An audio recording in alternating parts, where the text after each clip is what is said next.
RDP Internacional. Rádio Portugal. Sempre presente a construir o futuro.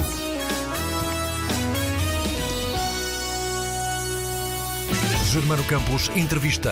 Começa agora na RDP Internacional. Vamos hoje recuar quase 50 anos, até 1968. Mais concretamente, ao dia 6 de setembro. E o que é que aconteceu de especial nesta data? Podemos dizer que não um, mas dois eventos mudaram o rosto do regime político português. Um, a operação de urgência do então Presidente do Conselho de Ministros, Oliveira Salazar, no Hospital da Cruz Vermelha, em Lisboa. Dois, em Alcoitão, nos arredores do Estoril, acontecia o chamado baile do século do milionário boliviano Atenor Patinho. Foi a partir destes dois eventos simultâneos que o jornalista Miguel Pinheiro escreveu A Noite Mais Longa, editado agora no mercado. Bem-vindo, Miguel, à RDP Internacional. Obrigado. A história começou a mudar esta noite, pelo menos em Portugal? Claramente. Isto foi, sem dúvida nenhuma, o princípio do fim do regime. É evidente que a seguir a Salazar ainda viria Marcelo Caetano, não é? E ainda aconteceria muita coisa, mas claramente o Estado Novo nunca mais recuperou, como seria de esperar, da morte Não recuperou do coma? Não recuperou do coma, exatamente. Aliás, eu acho que o que aconteceu aqui foi precisamente isso.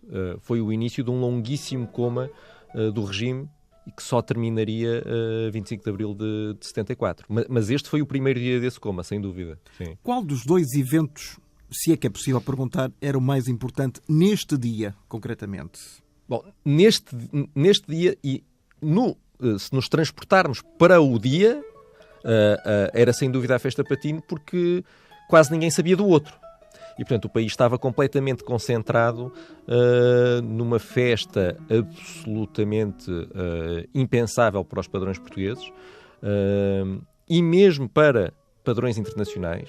Nós temos de ter a noção, esta festa ficou conhecida como o baile do século. E nós podemos pensar que era uma grande festa para os padrões portugueses. Mas não era muito mais do que isto. É que eu acho que nem para os padrões de Hollywood. Porquê? Porque tínhamos milionários, tínhamos empresários, tínhamos atores de cinema nós tínhamos da Europa e dos Estados Unidos, por exemplo. As principais atrizes de cinema da época, não eram umas quaisquer, eram as principais. Zsa Gabor, Audrey Hepburn, Gina Lollobrigida. Tínhamos os homens mais ricos do mundo. O próprio Atenor Patino era um dos homens mais ricos do mundo na época. Aliás, dizia-se na Bolívia que para cair o governo bastava que Atenor Patino demorasse mais uma semana a pagar os seus impostos. Era uma forma de fazer cair o governo. Houve uma vez uma greve numa das minas dele. De estanho, não é? Exatamente, tinha minas de estanho. Houve uma greve numa das minas, numa província da Bolívia, e o governo o que fez foi decretar o estado de sítio em todo o país. Não foi só naquela província, não foi só naquela aldeia, foi no país todo. Portanto, o poder de Atenor Patino na Bolívia era gigantesco e no mundo também. Mas quer dizer, veio, por exemplo, o Henry Ford II, que era o herdeiro da Ford, e também um dos homens mais ricos do mundo, veio a realeza quase toda, vieram representantes de quase todas as casas reais europeias, e portanto foi um evento. Esta festa foi noticiada em todo o mundo, vieram jornalistas de todo o mundo, mas quer dizer, quando eu digo todo o mundo, é todo o mundo. O New York Times, em França, a Paris Match, enfim, toda a gente estava fascinada com esta festa. E portanto, quem eram os portugueses que participavam nela? Era principalmente... havia as famílias... Alta finança? Alta finança, não é? Famílias Champalimau, Melo, Espírito Santo, etc. E depois havia personagens... Ainda não era tóxica nessa altura? Não, nada. Quer dizer, iria ser tóxica muito em breve, não é? Logo no 25 de Abril. E depois teria uma toxicidade umas décadas mais tarde.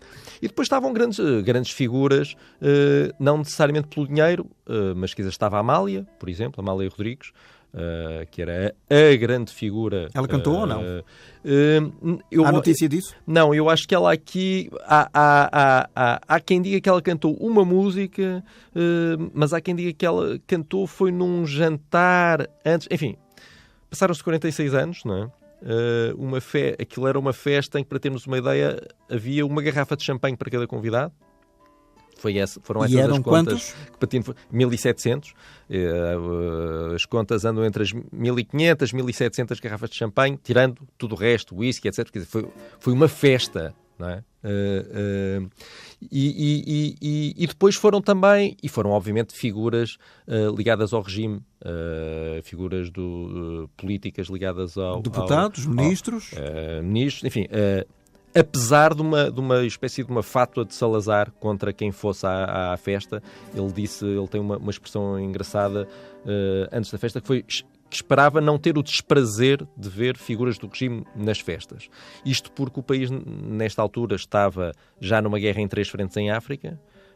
Havia notícias permanentemente de portugueses, soldados portugueses feridos ou mortos em África, e Salazar entendia que não ficava bem, numa altura destas, haver elementos da cúpula do regime a festejar desta maneira, não é? A estar numa festa destas. Não é? E, portanto, da grande ostentação. Exatamente. Portanto, lançou uma proibição genérica, mas depois houve várias pessoas que foram ter com ele, ou presencialmente, ou por telefone, ou enviando cartas, a pedir autorização para irem à festa, e ele acabou por ir liberando algumas pessoas. E depois havia outras que lá estavam quase por inerência de funções, não é? E que também lá estavam. Portanto, houve várias pessoas da cúpula do regime, e é uma das coisas depois interessante, uma das coisas que é interessante nesta história, é que há pessoas que estão na festa e que depois são chamadas para irem para a Cruz Vermelha, porque vão sendo alertadas, as pessoas vão sendo alertadas a pouco e pouco do que se está a passar. Não havendo telemóveis nessa altura, como é que esses ministros e essas personagens ligadas ao regime souberam que o Salazar tinha sido operado de urgência, e depois temos que recuar um bocadinho no tempo até ao início de agosto de 1968, quando da queda da cadeira, a famosa queda da cadeira, porque o Salazar, ao que se consta, e pelo menos isso está historicamente provado, ele durante mais de um mês não quis ser operado. Não, ele não quis ser medicado, por assim dizer, ou seja, a questão da cirurgia não se colocou imediatamente, né? A questão da cirurgia... O que aconteceu foi, ele fez, como fazem muitas pessoas, o que ele fez foi mascarar sintomas, foi esconder os sintomas dos médicos, que é uma coisa que acho que toda a gente já fez, eu já fiz, acho que é normal, as pessoas em determinadas alturas têm aquela noção de que, bom, se eu for ao médico, não saio de lá, se eu não for ao médico, pode ser que escape. E ele tinha medo disso? Não, ele era muito acompanhado. Eu acho que ele... Enfim, não sou médico, nem sou psicólogo, mas acho que talvez houvesse ali um misto de hipocondria com uma necessidade política de acompanhar o chefe de um governo autoritário com regularidade. Vamos ver, no fundo, aquele regime dependia dele, como é normal neste tipo de regime, e, portanto, a saúde de Salazar era fundamental. Quer dizer, uma duas, o Salazar conseguia respirar e o regime mantinha-se, o Salazar não conseguia respirar e o regime tinha problemas. E, portanto, ele era acompanhado desde o final da Segunda Guerra Mundial. Ele teve uma grande depressão, depressão, sintomas depressivos. A seguir à Segunda Guerra Mundial estava muito abalado, cansado fisicamente, por um lado. Foi um período muito complicado, e também animicamente e psicologicamente, e então ele começou a ser visto com muita regularidade pelo Dr. Eduardo Coelho, que foi o seu médico depois até à morte, não é? E que ia vê-lo com muita regularidade. Havia um enfermeiro que o ia ver com regularidade e dar-lhe injeções para ter energia, etc. E, portanto, Salazar era muito vigiado, a saúde de Salazar era muito vigiada. E ele aceitava isso tudo muito bem e não tinha nenhum problema com isso. Até o dia em que caiu. Exato. O que aconteceu ali foi, ele caiu na pior altura possível. Antes de prosseguires, Miguel, há uma controvérsia em relação ao dia exato em que isso terá acontecido. Tens ideia... Existem 5 datas... prováveis. 5 datas possíveis. Que é o dia 1 de agosto, o dia 2, o dia 3, o dia 4 e o dia 5. Há para todos os gostos. Eu inclino-me para o dia 1, por causa existe uma carta na Torre do Tombo que foi publicada aqui há uns anos num livro do embaixador Fernando Castro Brandão, que se chama António de Oliveira Salazar, uma cronologia. É uma carta escrita pelo Calista. O que aconteceu ali foi Salazar... Pelo Sr. Hilário. Sr. Hilário. Salazar recebeu a visita, também recebia regularmente, 3 em 3 semanas, a visita do Calista. Ele tinha imensos problemas nos pés desde muito novo, e daí até aquela alcunha do Botas, não é? Porque ele usava umas botas especiais por causa disso. Então o Calista ia vê-lo de 3 em 3 semanas.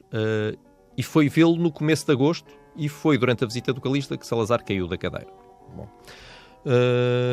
E o Calista escreve uma carta em que, depois da queda, voltou para casa e escreveu uma carta a dizer: saí hoje muito incomodado do forte com a queda que o Sr. Presidente do Conselho deu, etc, etc. E a carta está datada de 1 de agosto de 68. E por isso é que eu entendo que é 1 de agosto de 68. O embaixador... Até porque marcava o início das férias. Sim, claro. Sim, era Isso foi no forte de Santo António, no Estoril. Mas depois há outras teses. Por exemplo, o embaixador Fernando Castro Brandão, que publica a carta naquele livro, por exemplo, desvaloriza a carta, acha que pode ter sido um engano, porque o Calista estaria num estado emocional, etc.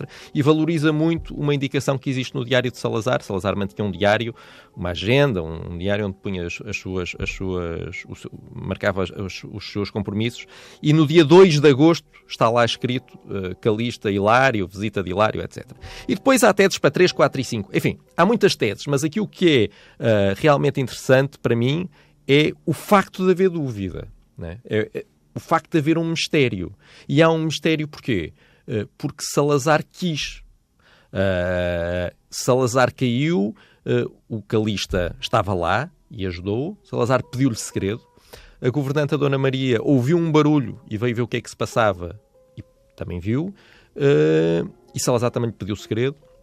Salazar não quis antecipar a visita do médico. O médico iria vê-lo daí a uns 4, 5 dias. Ele não quis antecipar a visita do médico. Porquê? Além daquelas razões psicológicas que eu falei há bocado, e naturais e humanas, de não dar importância a uma coisa que até podemos ter medo que tenha... Mas ele caiu com a cabeça no chão. Caiu com a cabeça no chão. E fez um hematoma.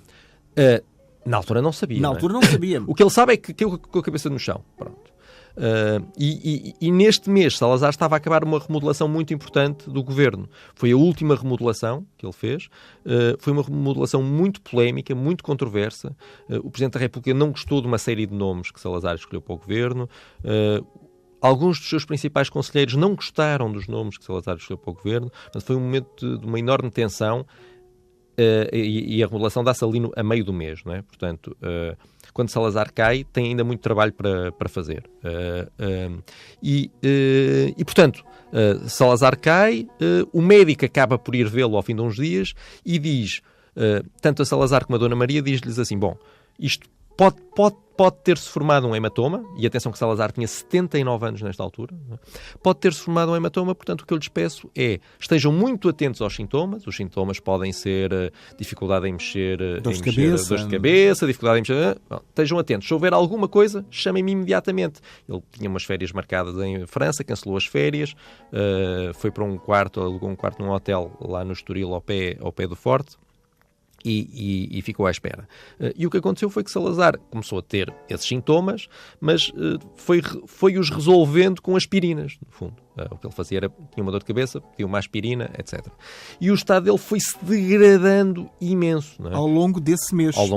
Aliás, existe uma das fontes mais importantes do meu livro nesta parte de Salazar, é um manuscrito inédito, que nunca tinha sido visto, do último secretário de Salazar, que trabalhava era a pessoa que trabalhava mais de perto com Salazar, e que foi acompanhando estes dias e foi percebendo, e ele no manuscrito descreve isso muito bem, e eu, depois, usando o manuscrito como fonte, posso fazer essa descrição no livro, como é que o estado de Salazar se vai degradando ao longo daquele mês, até que a dada altura, que até Salazar já não consegue escrever sequer, não é? E tanto Dona Maria como o secretário resolvem desobedecer a Salazar e chamar o médico dele. Que era quase um crime de lesa pátria, desobedecer a Salazar. Sim, não era fácil, não é? Não era fácil. Mas quer dizer, mas a situação era totalmente insustentável. Aliás, a situação final é uma situação até já quase de uma degradação muito grande, E dá-se quando Salazar, há uma manhã em que Salazar vai tomar banho, um banho de imersão, não é? E depois não se consegue levantar. Não tem forças para se levantar da banheira.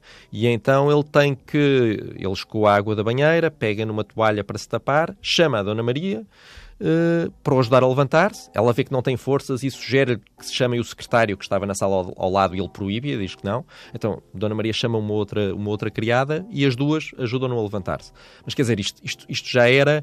Quer dizer, a partir do momento em que chegamos a isto... E aliás, eu acho que é daqui que vem aquele rumor, aquela tese que surgiu aqui há uns tempos, que tem surgido recorrentemente, que Salazar teria caído na banheira e não na cadeira. Aliás, na minissérie que foi transmitida pela SIC aqui há uns anos, faz-se exatamente alusão a esse episódio. Nessa minissérie nunca é revelada a fonte dessa informação. Eu tenho uma ideia dos autores de terem dito que a fonte da informação a pessoa era uma pessoa que queria ficar manter confidencialidade, anónima, mas eu imagino que isso tem a ver com este episódio. Ou seja, eu acho muito fácil que se tenha, entre as criadas, não é? Se tenha criado a ideia de que ele caiu, ele estava na banheira, foi preciso ir ajudá-lo a levantar-se porque ele caiu, não é? Portanto, eu acho que foi este episódio que levou a esse rumor. Mas... Miguel, e quem é que deu o passo para que Salazar fosse internado e fosse operado? Não, depois aí os médicos tomam conta do assunto. Não é? A Dona Maria chama o Dr. Eduardo Coelho, o médico particular de Salazar, e ele imediatamente diz, bom, isto é um hematoma, é preciso fazer uma cirurgia para retirar o sangue, eu vou arranjar um neurocirurgião e o senhor vai ser operado. Sendo que depois... Logo, algum tempo mais tarde, vai haver um problema porque a cirurgia não é uma coisa tão clara como isso e há pessoas que acham que ele não deve ser operado e vai haver uma enorme discussão entre os médicos, que aliás vai ter consequências. Porque podia morrer. Não, porque qual era aqui o problema? É que Eduardo Coelho estava convencidíssimo que Salazar tinha um hematoma e que, portanto, era preciso drenar o sangue, senão ele morria e entrava em coma e morria. Ponto. Para ele estava claríssimo. Chamou um neurocirurgião. O neurocirurgião que ele chamou foi o Dr. Vasconcelos Marques, que era um dos grandes neurocirurgiões da época. Uma figura da oposição, enfim.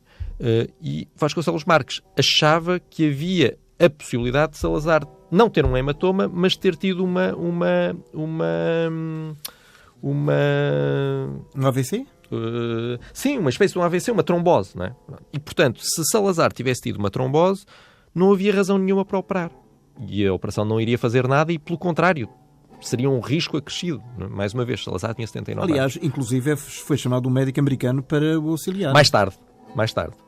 Aqui não havia tempo para isso, não é? Aqui, atenção, nós estamos aqui agora a falar, este livro, o centro deste livro são 13 horas, não é? E, portanto, estamos a falar de 13 horas de emergência. É que realmente o teu livro é absolutamente fascinante e eu dizia-te antes de começarmos a falar que este livro, A Noite Mais Longa, é absolutamente viciante, porque nós não conseguimos, e se temos por qualquer motivo que parar, temos muita pena, porque realmente temos que continuar no momento seguinte para ver o que é que vai acontecer, não é? São 13 horas dramáticas por um lado, como ouvimos no Salazar, e glamourosas por outro.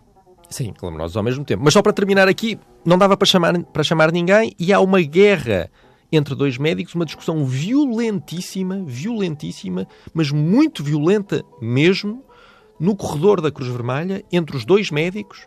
Um acha que se deve operar, outro acha que não se deve operar. O que fazer? Não é? E acaba por se chamar um terceiro médico, que é o professor Almeida Lima, que é considerado o pai da neurocirurgia em Portugal, que vai desempatar. E Almeida Lima, e mesmo aqui o drama prolonga-se, porque o professor Almeida Lima acha que o neurocirurgião deve ter razão, acha que é uma trombose e, portanto, não vale a pena operar, mas perante aquilo tudo decide que, bom, mas esta cirurgia que nós vamos fazer não é complicada, é muito simples e, portanto, mais vale fazer para ter a certeza. E foi assim que se avançou para a cirurgia. Ao mesmo tempo que isto acontecia, que havia este tumulto enorme no hospital, estava a decorrer a festa com outro tipo de tumulto, não é? Na festa também, enfim, para as pessoas terem uma ideia do que aquilo foi, a dada às 2 da manhã, Isto coincide, Salazar é operado às 4 da manhã, portanto às 2 da manhã estava a haver esta discussão entre os médicos para decidir se operava ou não. Às 2 da manhã foi a hora em que houve o grandioso fogo de artifício na Festa Patino. Que inclusive deu origem a um incêndio. Exato, e era o que eu ia dizer. O que aconteceu ali foi, aliás, é engraçado, eu conto uma história porque as pessoas que fizeram o fogo de artifício vieram fazer uma demonstração ao Antenor Patino, foram lá à casa dele fazer-lhe uma demonstração antes para ver se ele aprovava. E ele disse, o comentário dele foi: acho, está muito bom, olha, mas eu quero 10 vezes mais em 10 minutos. E então, tanto foi 10 vezes mais que o fogo de artifício provocou um fogo na propriedade e foi preciso chamar os bombeiros. Aliás, os bombeiros estavam de prevenção, né? Houve muitos cuidados na preparação desta festa, os bombeiros estavam de prevenção e estiveram para aí 1 hora para apagar as chamas. Mas a esmagadora maioria dos convidados, se não os convidados todos, achavam que aquilo fazia parte. Achavam que aquilo fazia parte, haver ali umas árvores a arder que fazia parte do espetáculo. Portanto, o nível de excentricidade desta festa, não é? Porque estamos a falar de uma época em que as festas da alta sociedade eram muito excêntricas, não é? E aqui, quer dizer, aqui houve uma série de excentricidades, para as pessoas terem uma noção. Os jardins da Quinta Patino estavam alcatifados. Foram alcatifados de propósito para as senhoras não ficarem com os saltos presos na relva, por exemplo. Antenor Patino comprou tantas flores que esgotou o estoque de flores em Lisboa. Um dos receios na altura isto era 6 de setembro e, portanto, havia o medo que pudesse chover. Antenor Patino mandou fazer uma série de estudos meteorológicos para saber qual era a data ideal e tal, e chegou-se à conclusão que não chovia há 40 anos naquela data e, portanto, era uma boa data. Mas ele mesmo assim não ficou satisfeito, e então contratou uma empresa do Texas que montou uma estação meteorológica na Serra de Sintra e tinha um avião a postos para, se visse que ia começar a chover, eles tinham um daqueles aviões que lançam os produtos nas nuvens para afastar enfim, depois eu não sei os detalhes, como é que isso funciona, se é para afastar as nuvens. As coisas de prata. Sim, exatamente. Mas estava um avião a postos para levantar voo, para ir acabar com uma eventual... Exato. Foi um contrato de $70 mil, que era uma pequena fortuna na altura. Portanto, nós estamos a falar... Isto mostra-nos a dimensão daquela festa. E, portanto, no fundo havia estrondo nos dois sítios, não é? Um estrondo dramático no Hospital da Cruz Vermelha e, ao mesmo tempo, um estrondo de celebração a alguns quilómetros de distância na Quinta Patino. Em Alcoitão, perto do Estoril.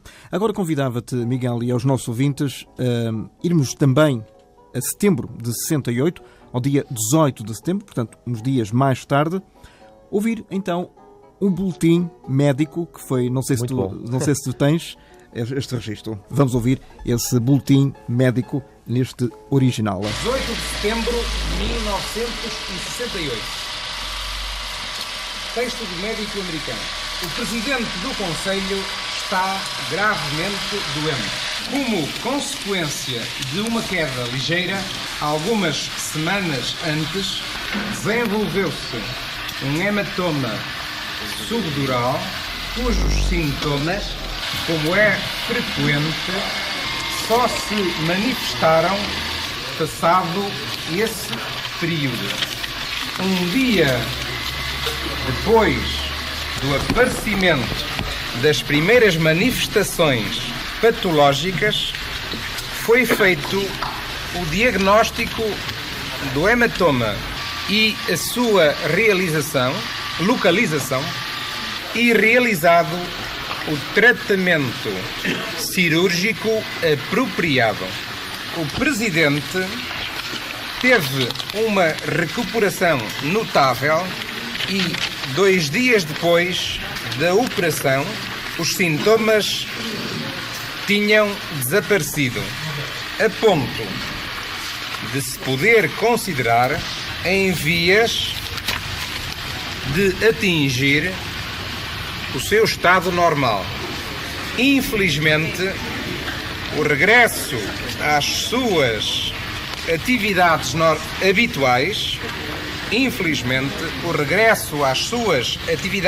habituais foi subitamente interrompido há 2 dias por um acidente vascular cerebral, hemorragia no hemisfério cerebral direito. Hemorragia no hemisfério cerebral direito. 18 de setembro de 1968. É um registro histórico. É espetacular. Gravado nos corredores da Cruz Vermelha, do Hospital da Cruz Vermelha Portuguesa. Porque aqui o que aconteceu foi... E peço imensa desculpa. Aquele barulho de fundo que vocês, ouvintes, ouviram, escutaram, era o barulho das máquinas de filmar, porque as máquinas eram quase a corda e então faziam muito barulho, realmente, e abafavam os microfones da rádio. Portanto, era só para perceber... Espetacular, é muito bom. Mas era o que existia na altura. É muito bom, porque aqui o que aconteceu aqui foi... Há aqui duas histórias interessantes. A primeira é deste professor americano. A dada altura, a embaixada americana ofereceu-se para facilitar a vinda a Portugal de um grande especialista neurocirurgião.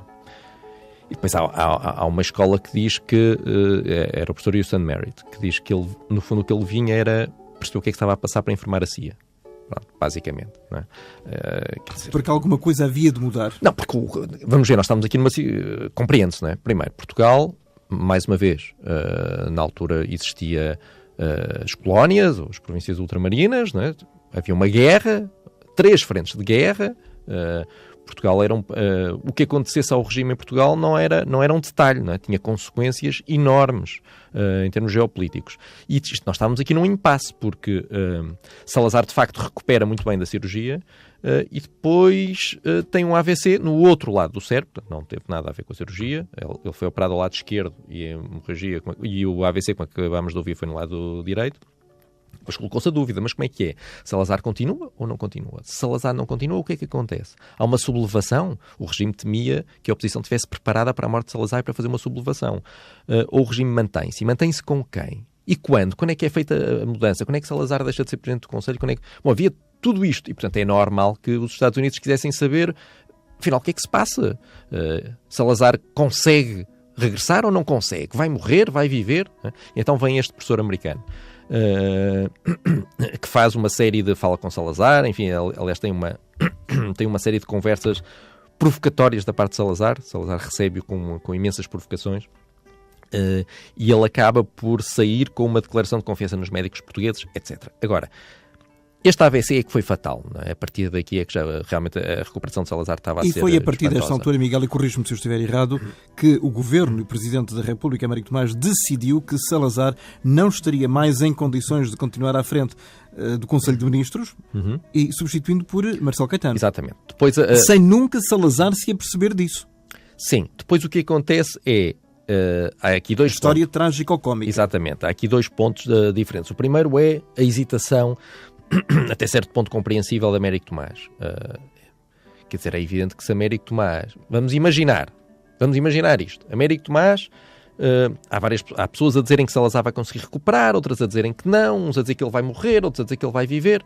E vamos imaginar que Américo Tomás decide substituí-lo por Marcelo Caetano. Destitui Salazar, Marcelo Caetano toma posse, ok. E passado uma semana, vamos imaginar que Salazar tinha uma recuperação espetacular, saía da cama, começava a andar, e estava ótimo. E como é que se resolvia? E Salazar ia dizer, bom, mas não estou a perceber, eu estou ótimo. E de facto estava ótimo e podia voltar às suas funções. Como é que Américo Tomás resolvia isto? Portanto, Américo Tomás esteve até ao limite para ter a certeza que Salazar não regressaria. Também tinha que confiar nos médicos.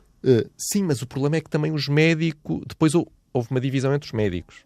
Não é? E isso foi problemático. Mas depois, a dada altura, tornou-se evidente que enfim, havia dúvidas sobre se Salazar viveria ou morreria, mas não havia dúvidas de que, mesmo vivendo, não teria a posse das suas capacidades. Então dá-se essa substituição. E depois o que acontece é que Salazar está no hospital entre a vida e a morte várias vezes. Aliás, o neurocirurgião, o Dr. Vasco Gonçalves Marques, tem uma expressão muito colorida em que ele diz, bom, clinicamente Salazar já devia ter morrido 1000 vezes. Porque, de facto, ele tem que ser reanimado várias vezes, há uma reanimação dramática em que lhe dão choques elétricos, tem que lhe dar 2 vezes choques elétricos para ele conseguir recuperar. Foi assim uma situação muito complicada desse ponto de vista, mas o que acontece é que não morre. E vai recuperando a pouco e pouco, aqui já não a tal recuperação espetacular, mas uma recuperação de quem teve um AVC avassalador, e a dada altura deixa de fazer sentido mantê-lo no hospital. Quer dizer, já não está ali a fazer nada. E, portanto, vai voltar para casa. Problema, Salazar não tinha casa. E, portanto, vai para onde? São Bento? Não é? Colocou-se esse problema. Ok, vai para São Bento, mas São Bento é a residência oficial do Presidente do Conselho. O Presidente do Conselho é Marcelo Caetano. E então o que é decidido é que Salazar vai para São Bento, muito bem, e portanto Marcelo Caetano não está em São Bento, e de concessão em concessão chegamos à concessão final, que é, bom, mas agora é preciso dizer-lhe, e Américo Tomás conta nas suas memórias que várias vezes foi falar com Salazar com o firme intuito de lhe dizer que ele já não era Presidente do Conselho, e depois arrependia-se sempre. Portanto, Salazar vai para São Bento, há umas senhoras que lhe vão ler os jornais e que recortam os jornais para não lerem as notícias que referem a Marcelo Caetano ou a política nacional. Os seus ministros, que já não eram ministros de Marcelo Caetano, vão lá como se fossem ministros, como se fossem pedir autorização para ir ao estrangeiro, em missões da NATO, ou seja o que for, para receberem a autorização do suposto Presidente do Conselho. Cria-se todo este teatro, e depois há aqui há esta dúvida sobre se Salazar sabia ou não sabia. Eu, não sendo, mais uma vez, médico, não é? A impressão que eu tenho lendo os vários relatos é que Salazar terá oscilado entre a consciência e a inconsciência. Aliás, há um episódio que é contado, que é o de um miúdo, toda a gente tinha muito cuidado para não lhe dizer nada, não é? Mas há um miúdo de 3 anos, que foi acompanhar os pais, seguramente numa visita a Salazar, que se descai e que, no fundo, diz que Marcelo Caetano é que manda no país, basicamente. E aí o relato que existe é o de que Salazar caiu numa tristeza profunda. A expressão é esta. E, portanto, ele terá percebido... Os miúdos não mentem. Não mentem. Ele terá percebido o que é que aconteceu. Mas muito possivelmente, no dia seguinte ou 2 dias depois, já não se lembraria disso, não é? Aliás, existe depois... Vem um jornalista francês fazer uma entrevista a Salazar a dada altura, um ano depois dele sair... E há uma recomendação expressa da Dona Maria que diz: eu autorizo esta entrevista, mas o senhor não pode fazer nenhuma pergunta que tenha a ver com a situação política atual. Não pode fazer nenhuma pergunta que indicie... Era uma coisa quase inócua, não é? Uma entrevista... Não, mas é que o jornalista foi inteligente, não é? Ele aceitou e cumpriu. Mas a dada altura perguntou-lhe o que é que Salazar achava de Marcelo Caetano. Não de Marcelo Caetano enquanto Presidente do Conselho, mas de Marcelo Caetano, enquanto personalidade política na época. E Salazar tem uma resposta fatal, porque diz-lhe: bom, sabe, eu considero muito o professor Marcelo Caetano, acho uma pessoa muito válida, eu só tenho pena que, apesar de ser tão válido, ele não queira colaborar com o Governo. Como se sabe, ele não colabora com o Governo, não pertence ao Governo, tenho pena, mas enfim. Quando Marcelo Caetano já era Presidente do Conselho há muito tempo. E, portanto, aqui ficou exposto todo aquele teatro. Aquela fantochada, basicamente. Que... mas que de facto era uma ele costuma dizer que não deseja o meu pior inimigo. Não é? Enfim, Salazar foi levado a votar nas eleições de 69, levaram-no de carro e depois foram levar a urna ao carro para ele votar na urna. Chegou a fazer uma declaração ao país, uma declaração ao país. Que nunca foi transmitida. Quer dizer, também, portanto, tudo aquilo realmente entrou numa degradação insustentável, até que finalmente Salazar morre, naturalmente, em 70, e esse fantasma desaparece. Não é? No dia 27 de julho. Exatamente. O dia de hoje ficará a constituir uma das datas mais tristes da história de Portugal e um duro golpe no património espiritual da nação.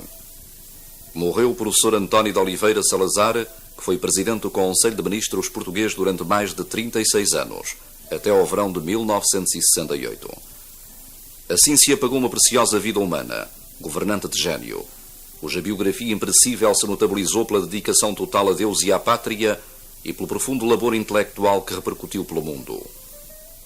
Salazar morreu. Contudo, o seu legado de pensador e político é inapagável e continuará iluminando muitas gerações de portugueses, da Aquém e da Além-Mar. A figura e a obra de Salazar viverão gravadas na alma de todos os portugueses e ficarão para sempre como símbolo da pátria e das mais altas virtudes nacionais. Portugal, em parcelas dispersas pelo mundo, mas sempre unido no mesmo ardor patriótico que engrandeceu a nobre e abnegada vida do chefe que por inteiro se lhe devotou, há de ser digno de chorar a memória de Salazar, como guia da revolução que rejuvenesceu o país, como fecundo obreiro da estabilidade e da ordem, do progresso firme e certo de todo o território pátrio. Portugal há de para sempre venerar a figura de Salazar como um dos maiores entre os seus maiores, de mais de 8 séculos de história. Foi assim que a emissora nacional, no dia 27 de julho de 1970, anunciava a morte de Oliveira Salazar. Mas uma coisa que é interessante perceber é que até Salazar morrer, até este dia, houve sempre o medo do regime, não é? Aqui o medo não era da oposição, do regresso. Não é? Havia uma sensação de transitoriedade nas pessoas à volta de Marcelo Caetano, Américo Tomás, etc. Ou melhor, do receio. Se ele recupera, como é que nós resolvemos isto? Não é? Portanto, Salazar foi um problema... Era um bico de obra mesmo. Era. Houve um... Enfim, não quero ser excessivo, mas houve um alívio político com a morte de Salazar. Não é? Este problema deixou de estar... É evidente que a dada altura se percebeu clinicamente que já seria muito difícil haver um regresso. Mas só o facto de existir essa possibilidade era muito, muito constrangedor e muito, muito problemático. Miguel, estamos a falar de Salazar, estamos a falar também da Tenor Patino, porque são estas duas grandes personagens, cada uma naturalmente com a sua dimensão, que constituem A Noite Mais Longa, que é o teu livro principal. Vamos recuperar uma pergunta que eu te fiz há pouco. Como é que os ministros que participaram, os ministros e outros dirigentes e figuras ligados ao regime, souberam que o Salazar, neste dia 6 de setembro de 1968, tinha sido operado? Ou ia ser operado? Não, houve três, se quisermos, três situações. Houve algumas pessoas que foram avisadas antes da festa. O livro começa estas 13 horas, no fundo vão das 8 da noite do dia 6, que é quando Salazar é levado do Forte do Estoril para os hospitais para fazer exames e depois para ser operado, e às 9 da manhã, que é quando a emissora nacional dá a notícia de que houve a cirurgia. E entre ao longo do dia 6, e depois com maior acuidade na noite de dia 6, quando Salazar depois é levado, trava-se uma enorme discussão dentro do regime sobre quem é que deve ser informado do que se está a passar. E para termos a noção de até onde isto ia, chegou a discutir-se se era bom avisar o Presidente da República.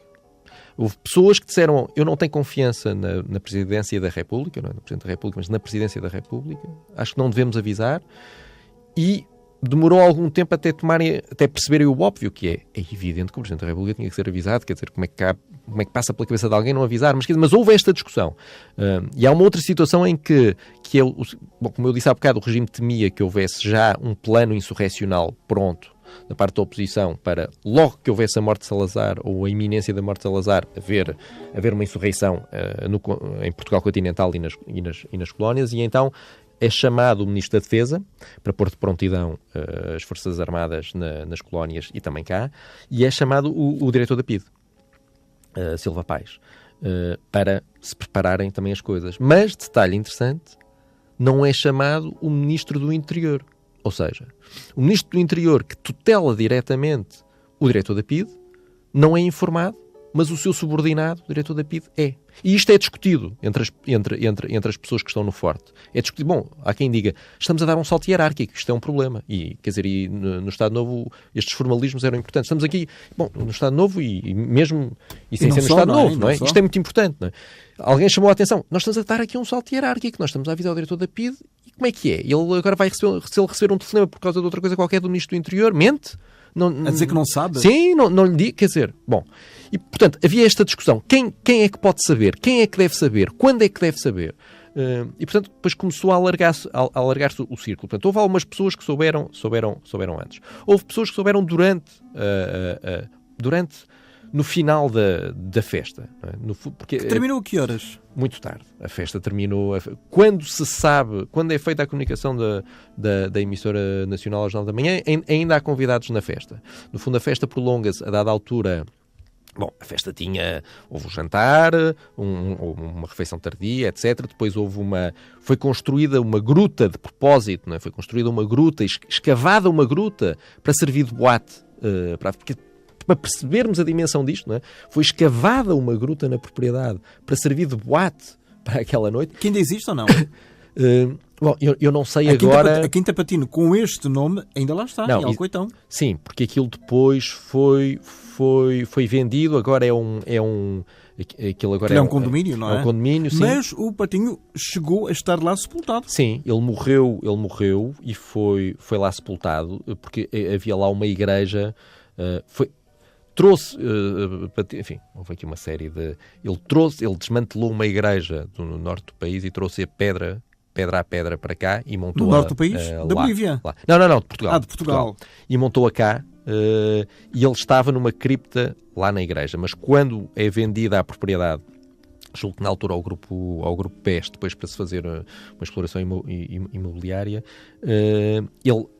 Uma das condições, acho eu, não sei se foi a família que decidiu, enfim, não sei esse detalhe, foi levar o corpo para a Bolívia. Mas quer dizer, portanto, havia a boate, não é? E no começo da manhã foi servido um pequeno almoço na piscina, havia uma piscina fantástica, depois até houve ali um episódio que não agradou muito à mulher de Antenor Patino, que foi alguns convidados atiraram-se à piscina. Não é? Durante a noite começou a surgir um rumor, que era o Antenor Patino manda ouvir, que é uma coisa fantástica, manda ouvir uns fatos de banho em papel, especialmente dos Estados Unidos, para os convidados poderem mergulhar na piscina de manhã. Bom, mas quer dizer, não era bem assim, mas isso não impediu as pessoas de mergulharem vestidas na piscina. Portanto, às 9 da manhã, quando o país sabe, e às 8 da manhã há um noticiário na BBC que fala de qualquer coisa de Salazar, mas não da cirurgia, mas que diz que se passa qualquer coisa. Não é? E quando isso acontece, as pessoas ainda lá estão. Aliás, eu conto no livro um episódio de um dos convidados estrangeiros que vem a sair da festa, dizem-lhe que Salazar foi operado e as pessoas presumem que há uma iminência da morte de Salazar e ele diz, bom, nós viemos para uma festa e se calhar vamos ter duas. Portanto, as pessoas começam a comentar logo que saem e depois há pessoas que sabem quando chegam a casa. O Luís Sopico Pinto, por exemplo, que era o Presidente da Câmara Corporativa na altura e que vem a ter um papel muito importante na mediação dos vários conflitos que vão surgindo no hospital mais tarde, sabe nessa altura. E outras pessoas, por exemplo, Francisco Balsemão, que trabalhava no Diário Popular e que foi convidado para a festa, era amigo de André Gonçalves Pereira, que era advogado de Antenor Patino, e foi convidado para a festa, esteve na festa como convidado, e chega à casa, avisam-no do que se passou, ele toma um duche rápido, tira o smoking, toma um duche rápido e vai para a redação do Diário Popular para refazer, para tratar da edição dessa enfim, o Diário Popular era um vespertino, não é? Para tratar da edição dessa tarde. Porque o Diário Popular tem é um dos personagens para onde trabalhava a Vera Lagoa? Para onde trabalhava a Vera Lagoa. É um dos personagens do livro, porque o Diário Popular, aquilo que aconteceu em relação a Antenor Patino foi que Antenor Patino convidou imensos jornalistas estrangeiros, mas só convidou 2 jornalistas portugueses. Um foi o João Coito, do Diário Notícias, e o outro foi a Vera Lagoa, do Diário Popular, que na altura tinha uma célebre coluna de mexericos. Sim, que se chamava Bisbilhotices. Ela não gostava nada do nome, mas que se chamava assim, e que era, no fundo, uma coluna social, não é? Uma coluna social. Foi a primeira cronista social do país, e foi convidada. E não foi convidado mais nenhum jornalista português. E então há 2 jornalistas do Diário Popular que decidem, ou melhor, o Diário Popular decide que é preciso fazer qualquer coisa, e depois há 2 jornalistas que se infiltram na festa, disfarçados, que é o Nuno Vasco, disfarçado de criado, aliás, mais do que isso, disfarçado de criado especialista em servir vinhos, e arranja um cartão com um nome falso, Eduardo Cardoso, etc. E infiltra-se na festa. E o outro é o Nuno Rocha, também jornalista do Diário Popular na altura. Mais tarde viria a ser diretor do Tempo. Do Tempo, exatamente, ia ter uma carreira jornalística muito relevante, e que se infiltrou como engenheiro especialista no sistema elétrico. Pronto.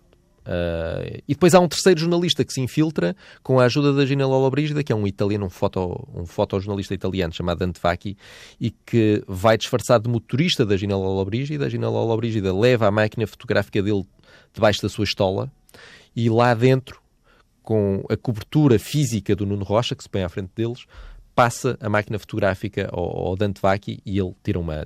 Não havia telemóveis nessa altura? Não, com telemóveis tudo seria mais fácil. Miguel Pinheiro, agradeço-te muito teres vindo aqui. Nós não mergulhámos na piscina do Antenor Patinho, mas mergulhámos na história destes dois momentos cruciais para perceber melhor o que aconteceu a seguir ao dia 6 de setembro de 1968. Este livro, A Noite Mais Longa, são as 13 horas comuns a estes dois eventos. Algum livro que se segue no pós-Antenor Patinho ou ficamos por aqui? Ainda não sai. Mas a seguir vêm anos muito longos, de facto, como falámos no começo. Não é?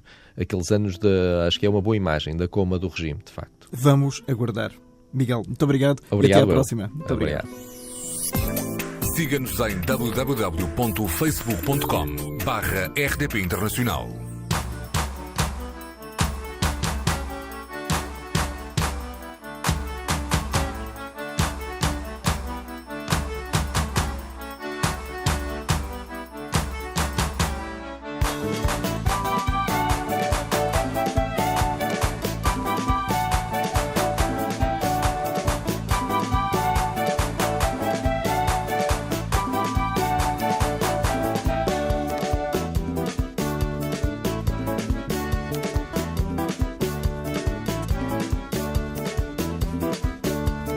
Venham mais 5, uma cintada que eu pago já. Do branco ao pinto, se houver estica eu fico por cá.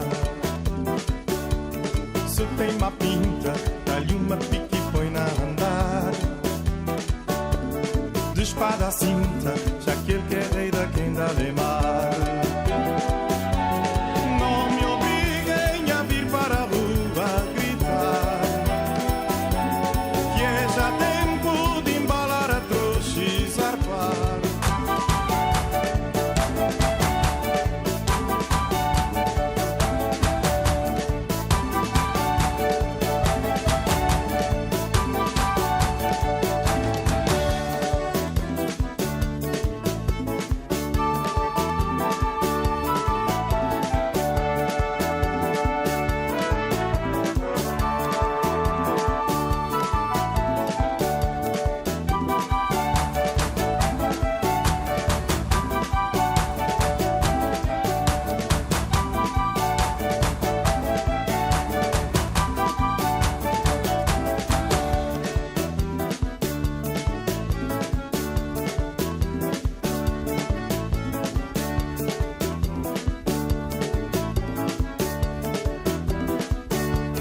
A gente ajuda, havemos de ser mais, eu pensei.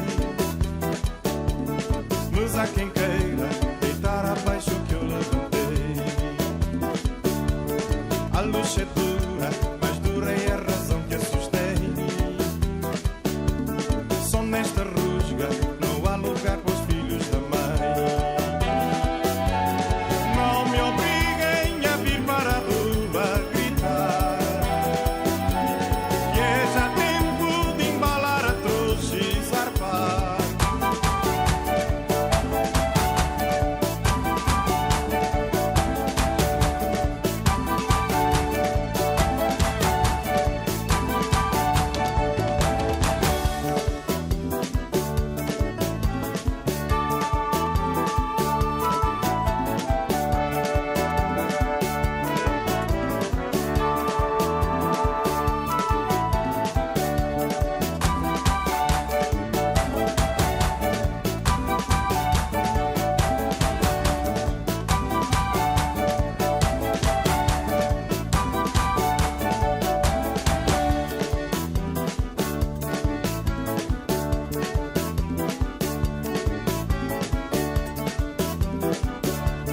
Bem me diziam, bem me avisavam como era a lei. Na minha terra, quem trepa no coqueiro é o rei. A luz é dura, mas dura é a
Pesa-me inteira a flor que falta, pesa-me inteira a flor que falta para a roseira ficar mais alta. Pesa-me a lua e a noite vem de espada nua buscar alguém.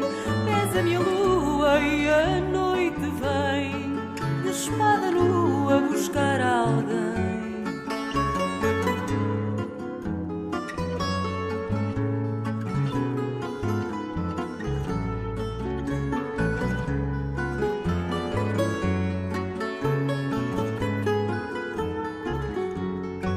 Pesa-me a neve ou a montanha, pesa-me a neve ou a montanha. Dizem que é leve, mas é tamanha. Chumbo ou veludo, seja o que for, pesa-me tudo menos a dor. Chumbo ou veludo, seja o que for, pesa-me tudo menos a dor. Menos a dor.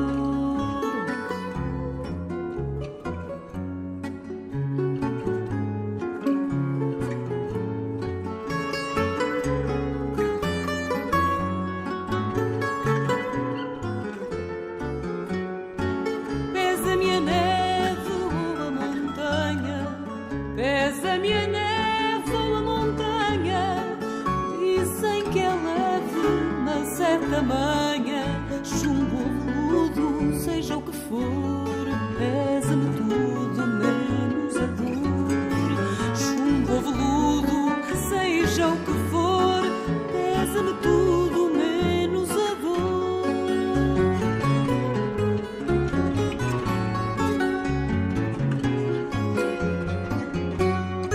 Chumbo ou veludo, seja o que for.